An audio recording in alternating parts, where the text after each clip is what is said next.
Greetings, one and all, once again back to Exploring Arda, a Tolkien-centered podcast where I'm your host Jackson, and I go through a bunch of Tolkien's works other than Lord of the Rings and The Hobbit. So we've finished a few of the bigger tales of, the Silmarillion stuff, and I'm going back and forth between, covering Beren and Luthien, like the actual book, but I'll be getting to that later. But also be sure to check out the playlist. There's like a playlist that I've created for The Fall of Numenor, so check that out. The whole story is pretty much there, and my review of that is also there as well. Also, thank you guys so much for checking out Grim Captivation, my new paranormal podcast. Huge support that I didn't really think would happen so soon, but it still did. So thank you guys so much for checking that out. I'm blown away with how much is out there. Like, yeah, I don't know. I just didn't think it was possible. So, thank you guys, and also be sure to check out my own fantasy book called The Lands of Ordia: Power of Heaven. It is on Amazon, and yeah, I'm writing the second book right now, as long as building the lore and history. So. But I won't be going too much into introductions, as we are starting a new book here. Yep, here it is. The Children of Húrin, and I'm trying to get it so that it's like doesn't glare up in the light here. But yeah, we are going to be starting the Children of Húrin, and basically it's another one of the epic tales of the Silmarillion. Obviously, this one follows Túrin Turambar. His tragic, very, very tragic story, indeed. But yes, this was turned into a book not too long ago. I forget the exact year that it was published. I don't know if I can find it here. 2007, it says. Okay. Yeah, 2007 sounds about right. But yeah, so I'll be doing that. The official, I guess, title, you can't really see it there, is Narn-i-Chin Húrin, which is the tale of the Children of Húrin. So. And then, of course, on the before the story starts, there's a very brilliant painting of the city of Gondolin. I think it's by Alan Lee. Yes, illustrations by Alan Lee. So all the illustrations in here are from Alan Lee. So I think with kind of all that out of the way and being said here, we're going to go right into the first chapter of Children of Húrin, which is, chapter 1 is the childhood of Túrin. So, obviously, we'll start from the beginning. So, here we go. Hador Goldenhead was a lord of the Edain, and well beloved by the Eldar. He dwelt while his days lasted under the lordship of Fingolfin, who gave to him wide lands in the region of Hithlum, which was called Dor Lumin. His daughter Glorindel wedded Haldir, son of Halmir, lord of the men of Brethil. And at the same feast, his son Galdor the Tall wedded Harith, the daughter of Halmir. Galdor and Harith had two sons, Húrin and Huor. Húrin was by 3 years the elder, but he was shorter in stature than other men of his kin. In this he took after his mother's people, but in all else he was like Hador, his grandfather, strong in body and fiery of mood. But the fire in him burned steadily, and he had great endurance of will. Of all men of the north he knew most of the counsels of the Noldor. Huor, his brother, was tall, the tallest of all the Edain, save only his own son Tuor only, and a swift runner. But if the race were long and hard, Húrin would be the first home, for he ran as strongly at the end of the course as the beginning. There was great love between the brothers, and they were seldom apart in their youth. Húrin wedded Morwen, the daughter of Beregund, son of Bregalas of the house of Beor, and she was thus of close kin to Beren one hand. Morwen was dark-haired and tall, and for the light of her glance and the beauty of her face, men called her Eledwin, the elven fair, but she was somewhat stern of mood and proud. The sorrows of the house of Beor saddened her heart, for she came as an exile to Dor Lumin from Dorthonion after the ruin of the Bragolak. So, just a really brief introduction is basically kind of telling how Húrin, obviously Túrin's father, pretty much I guess came to be. Obviously, born in the wars of Beleriand and whatnot. It's kind of a tough thing to really be born into. Not only with Húrin, but later on when Túrin is born as well. Obviously, the same thing. The whole war of Beleriand, the whole war of Morgoth or Melkor, or whatever you want to call him.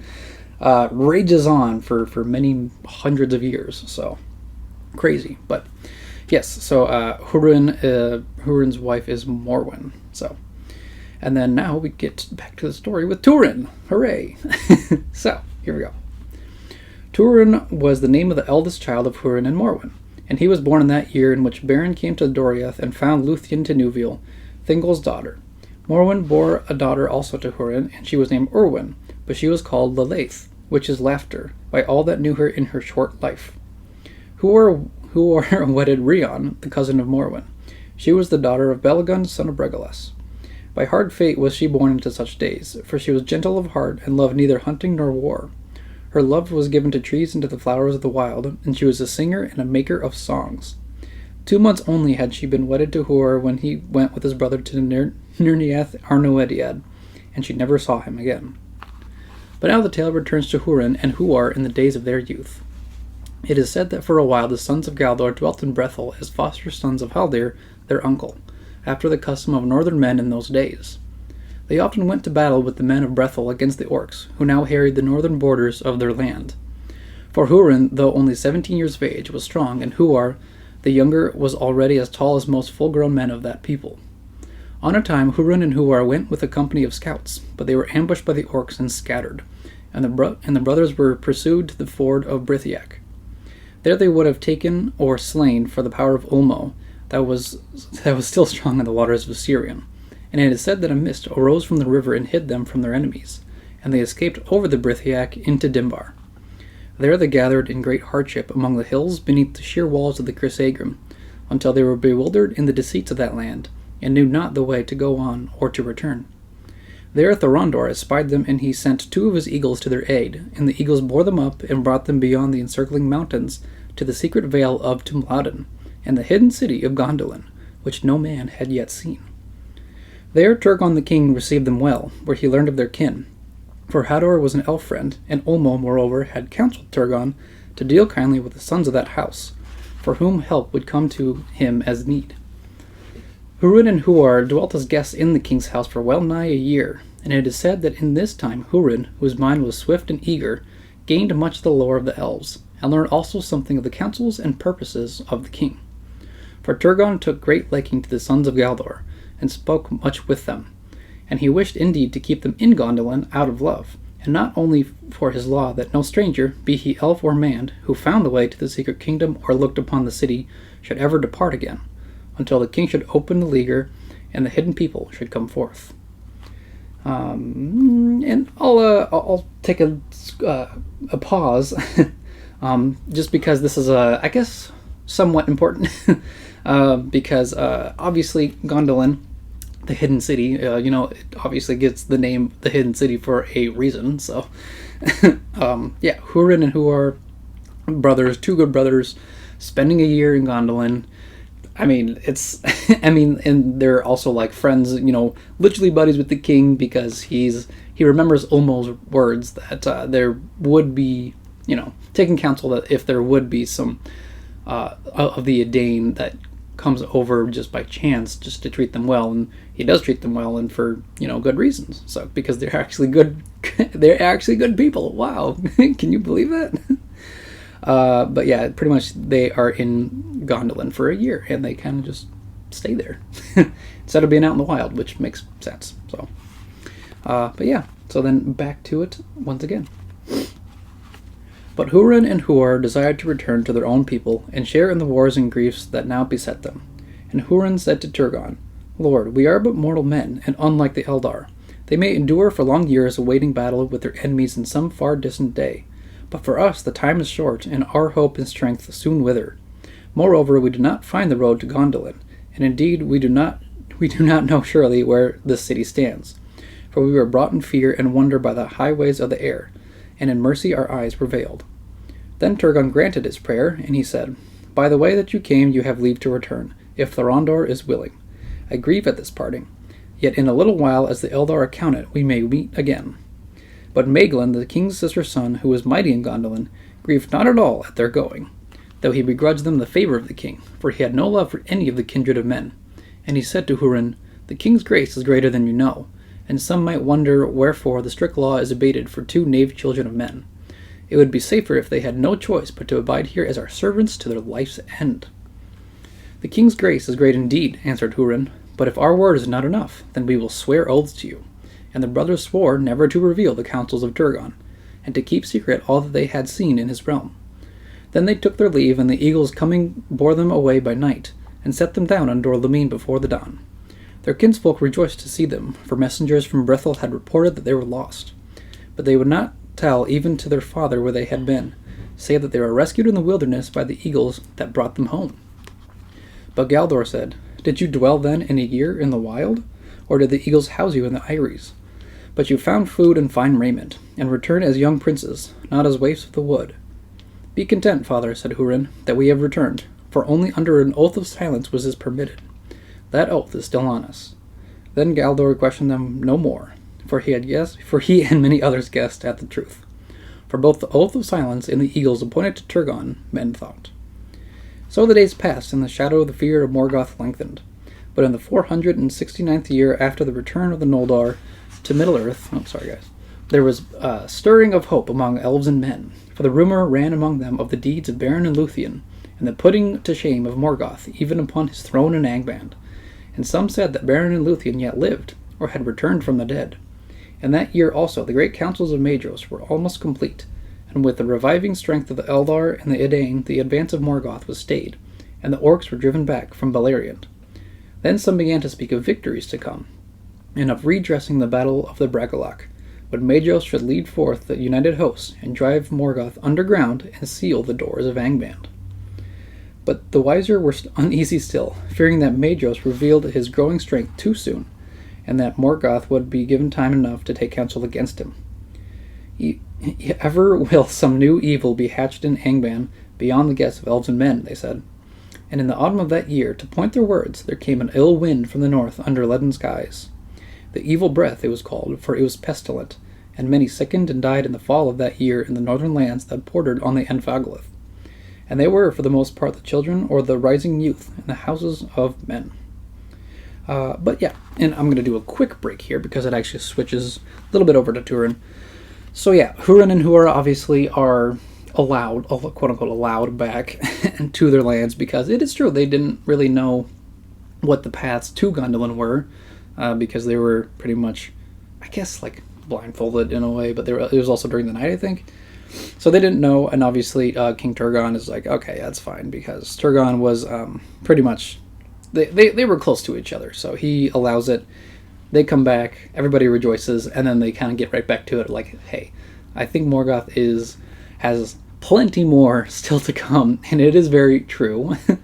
And so they start pretty much prepping for kind of like the rest of the war, sort of, just to be more careful, I guess, when the next attack comes around. And then obviously this evil breath, basically like this disease, almost like a plague, comes in and begins to pick off all of the younger folk, which is terrible. Very, very terrible. So that's kind of like the first, I feel like this is like kind of like the first moment of the dread and the darkness that Túrin is actually really born and raised in, just to kind of have like a small example of it. So we will then get back into the story. In that year, Túrin, son of Húrin, was yet only 5 years old, and Orwen, his sister, was 3 in the beginning of spring.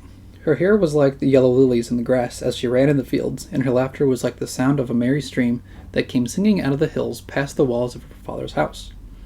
Nen Lalaith it was named, and after it all the people of the household called the child Lalaith, and their hearts were glad while she was among them. But Túrin was loved less than she. He was dark-haired as his mother, and promised to be like her in mood also. But he was not merry, and spoke little, though he learned to speak early, and ever seemed older than his years. Túrin was slow to forget injustice or mockery, but the fire of his father was also in him, and he could be sudden and fierce. Yet he was quick to pity, and the hurts or sadness of living things might move him to tears, and he was like his father in this also, for Morwen was stern with others as with herself.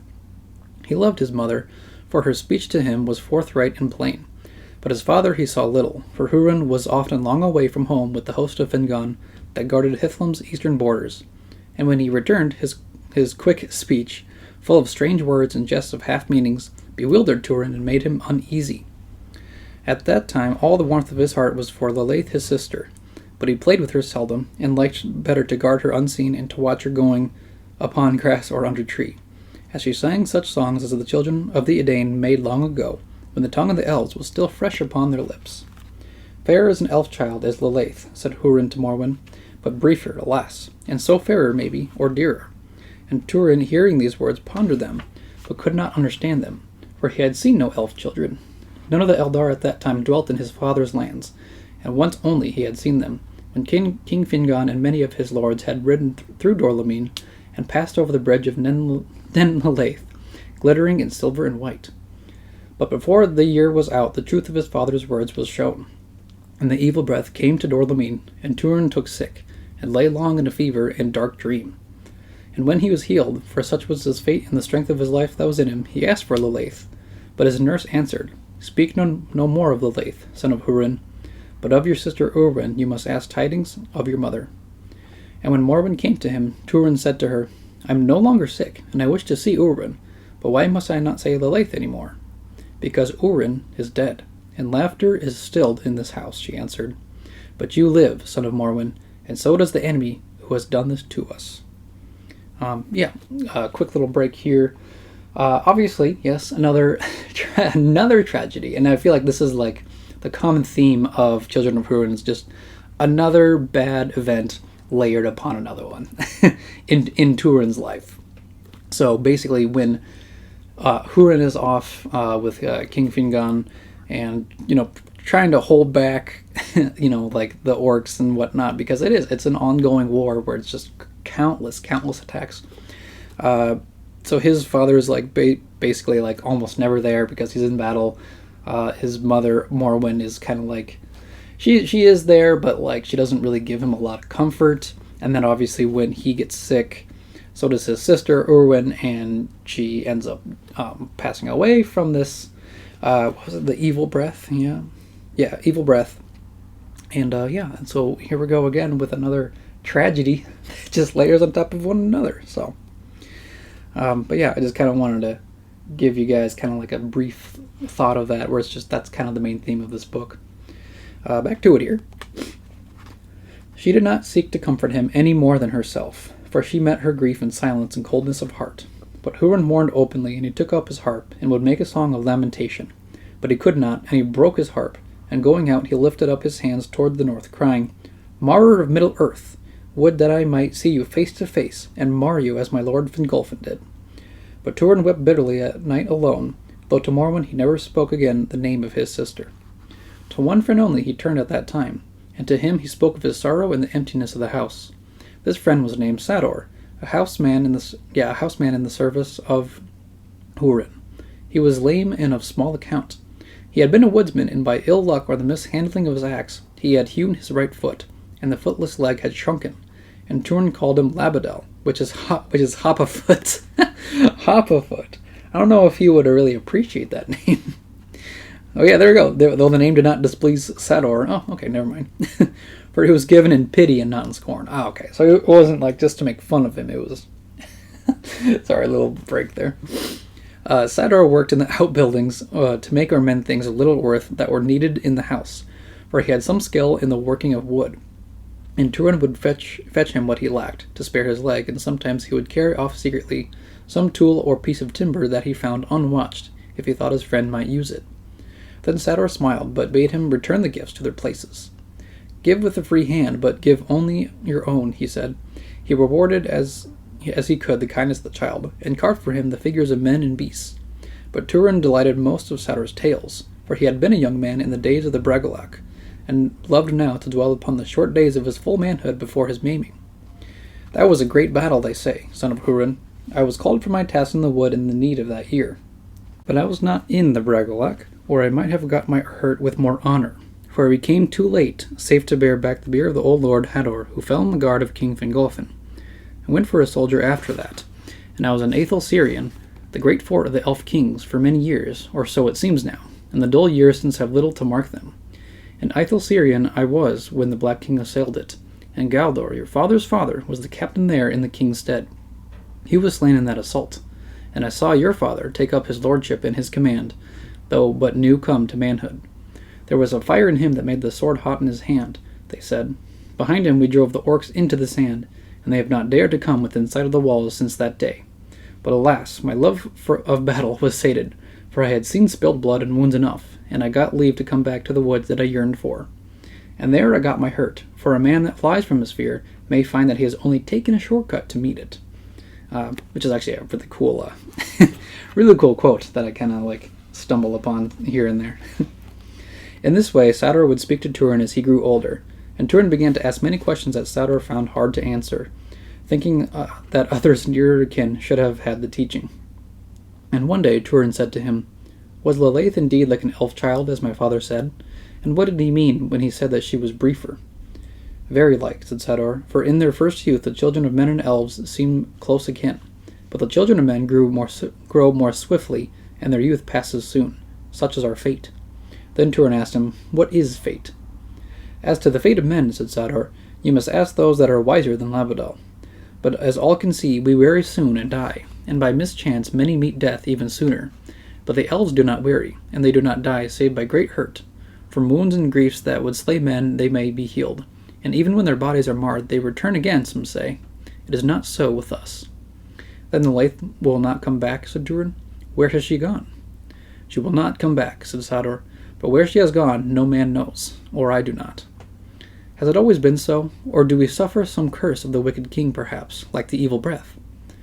"I do not know. A darkness lies behind us, and out of it a few tales have come. The fathers of our fathers may have had things to tell, but they did not tell them. Even their names are forgotten. The mountains stand between us and the life that they came from, flying from no man from no man now knows what. Woof. Were they afraid?" said Túrin. "It may be," said Sador.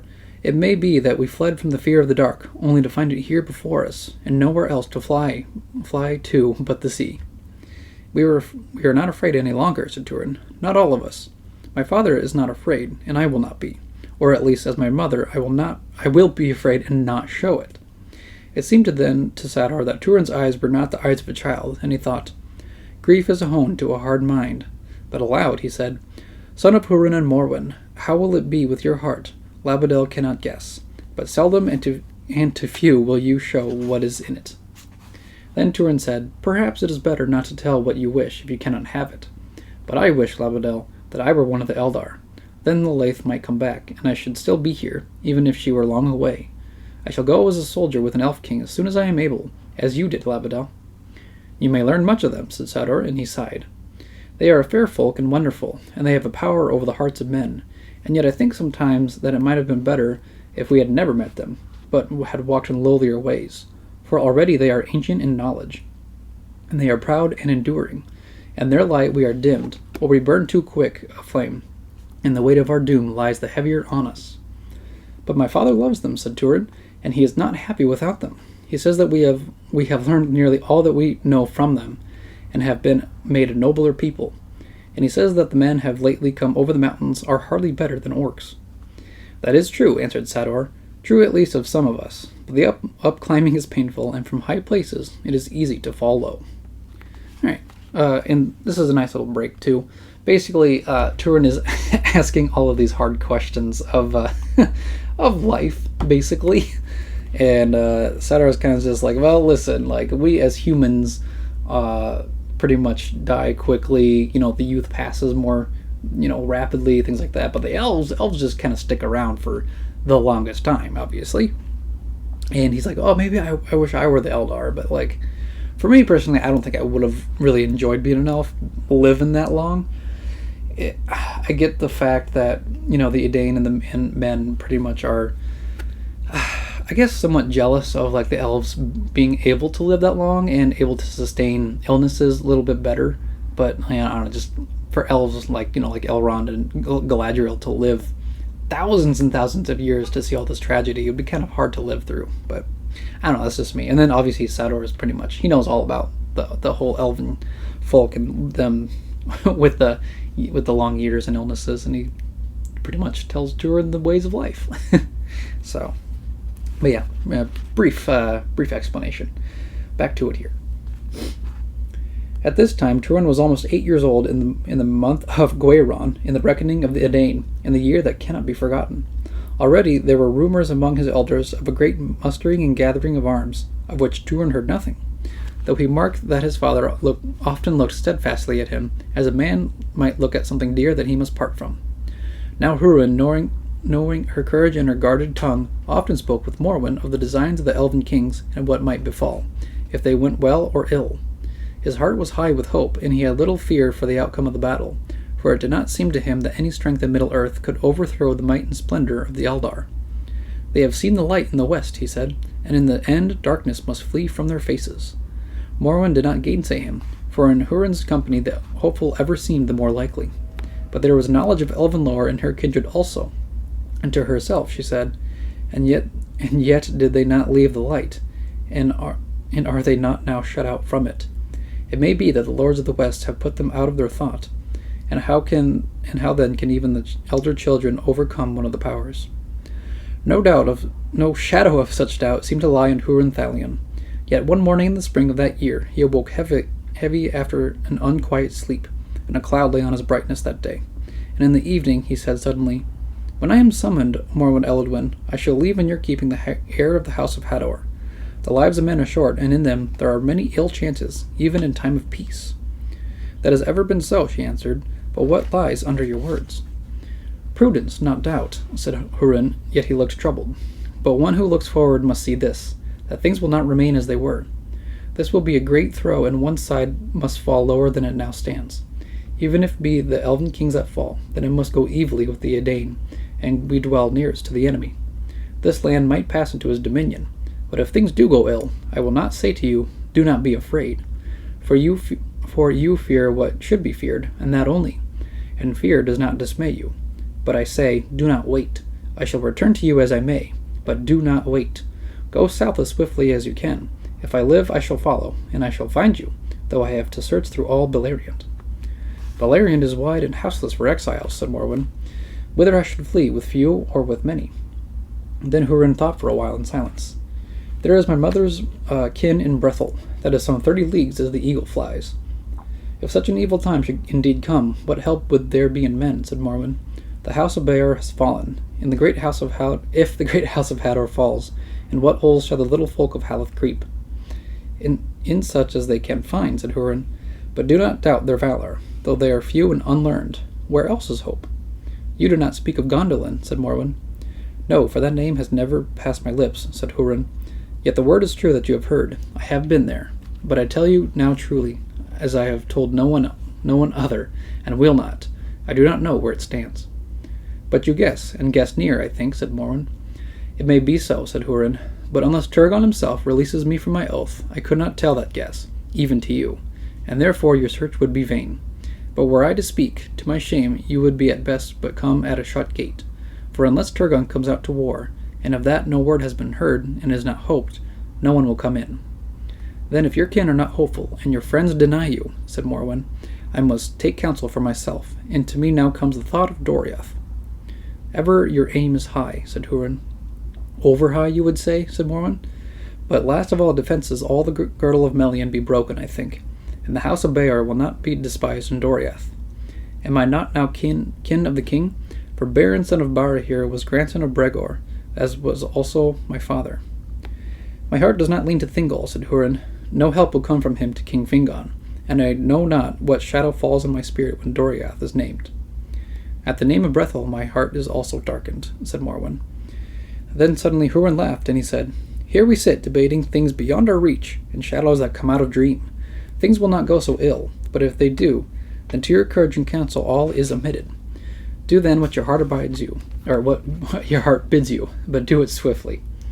And if we gain our ends, then the elven kings are resolved to restore all the fiefs of Beor's house to his heir. And that is you, Morwen, daughter of Beregond. Wide lordships we should then wield, and a high inheritance come to our son, without the malice in the north that he should come to great wealth, and be a king among men." "Húrin Thalion," said Morwen, "this I judge truer to say, that you look high, but I fear to fall low." That at the worst you need not fear," said Húrin. That night Túrin half woke, and it seemed to him that his father and mother stood beside his bed and looked down upon him in the light of the candles that they held, but he could not see their faces. Yeah, I'll do a quick little break here again. Basically, they are trying to figure out after this this next, shift in the Wars of Beleriand, the next big battle that is supposed to happen. That if Húrin is, if Húrin survives the battle, pretty much, where would Morwen and Túrin go? Because they kind of figure that Morgoth's forces are going to be coming into Dorlamine and swiftly booting everybody out of there, and with the way of death. And it's also just like a place of I guess it turns into a place of plagues, just because it's still kind of shifting here and there. It's not a good place to go, and they pretty much kind of like argue in between of like where they should go, and a lot of the places that they list are like yeah but, and it's just like back and forth. So, and Túrin's just kind of like there waiting for their final decision. So but yeah, and I'll go back right into it again. On the morning of Túrin's birthday, Húrin gave his son a gift, an elf-wrought knife, and the hilt and the sheath were silver and black, and he said, "Heir of the house of Hador, here is a gift for the day, but have a care. It is a bitter blade, and steel serves only those that can wield it. It will cut your hand as willingly as aught else." And setting Túrin on a table, he kissed his son and said, "You overtop me already, son of Morwen. Soon you will be as high on your feet, and that day many may fear your blade." Then Túrin ran from the room and went away alone, and in his heart was a warmth like the warmth of the sun upon the cold earth that sets growth astir. He repeated to himself his father's words, "Heir of the house of Hador," but other words also came to his mind. "Give with a free hand, but give of your own." And he went to Sador and cried, "Lapadel, it is my birthday, the birthday of the heir of the house of Hador, and I have brought you a gift to mark the day. Here is a knife, just as you need. It will cut anything that you wish, as fine as a hair." Then Sador was troubled, for he knew well that Túrin had himself received the knife that day. But men held it in a grievous thing to refuse a free given gift from any hand. He spoke then to him gravely, "You come with a generous kin, Túrin, son of Húrin. I have done nothing to equal your gift, and I cannot hope to do better in the days that are left to me. But what I can do, I will." And then Sador drew the knife from the sheath, and he said, "This is a gift indeed, a blade of elven steel. Long have I missed the feel of it." Húrin soon marked that Túrin did not wear the knife, and he asked him whether his warning had made him fear it. Then Túrin answered, "No, but I gave the knife to Sador the woodwright." "Do you then scorn your father's gift?" said Morwen. And again Túrin answered, "No, but I love Sador, and I am sorry for him." Then Húrin said, "All three gifts were your own to give. To give, Túrin, love, pity, and the knife the least.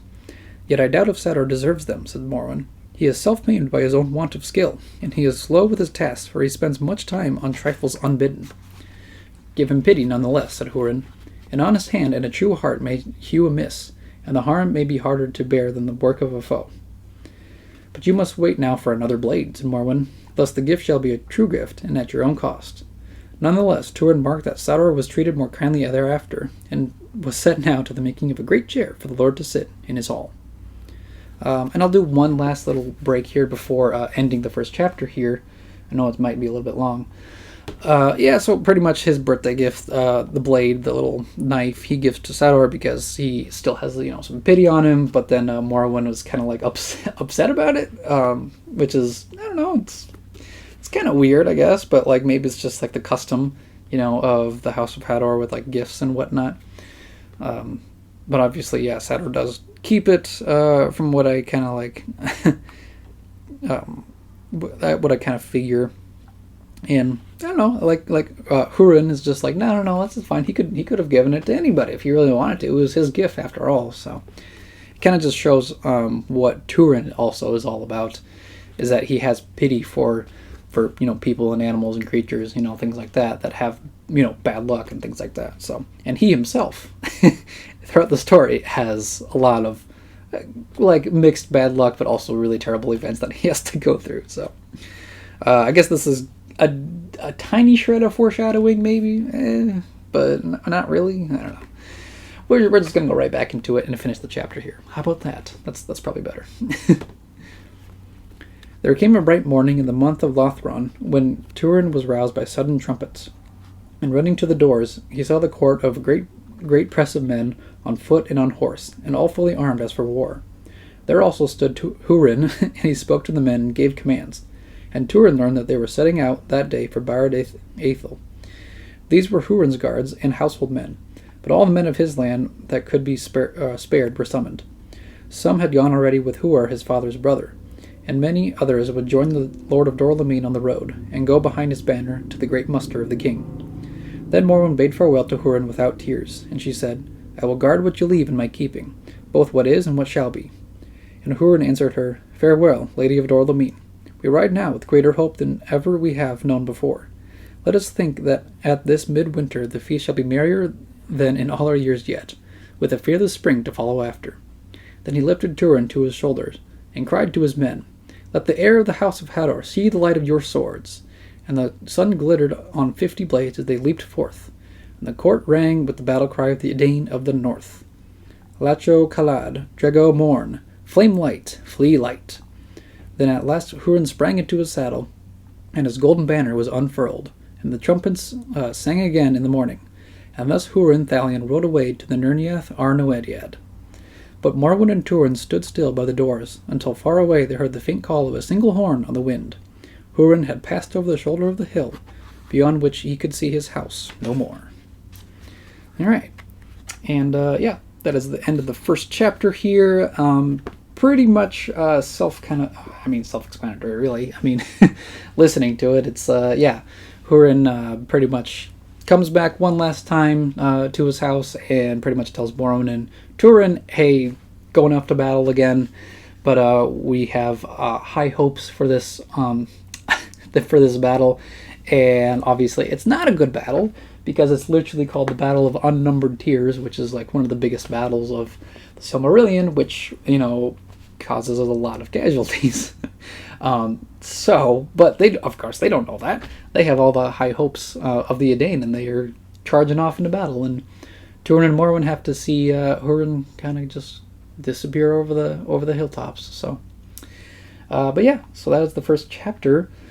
I'm excited to finally start a new book, quote unquote new book, for this show. I've been having a lot of fun already with Paul of Gondolin, but I figured I might as well just kind of go back and kind of like retell like the big stories, the ones that were published. So I have Children of Húrin, I have Beren and Luthien that I still need to kind of go through. And, the Fall of Gondolin. So I will be pretty much going through those for a while. And after that comes the tricky part with the whole history of Middle-earth. So there's a lot of tales and notes that to sort through. So that's why I'm kind of reading first these books. And in the meantime, going through all those extra history notes, and there's a lot. So, but, as I mentioned before, thank you guys again for pretty much checking out my other stuff, especially with Grim Captivation. Having a lot of fun with that with my wife. She kind of likes to off to the side in comments every now and then, but it's kind of like our own paranormal podcast. So thank you guys for checking that out.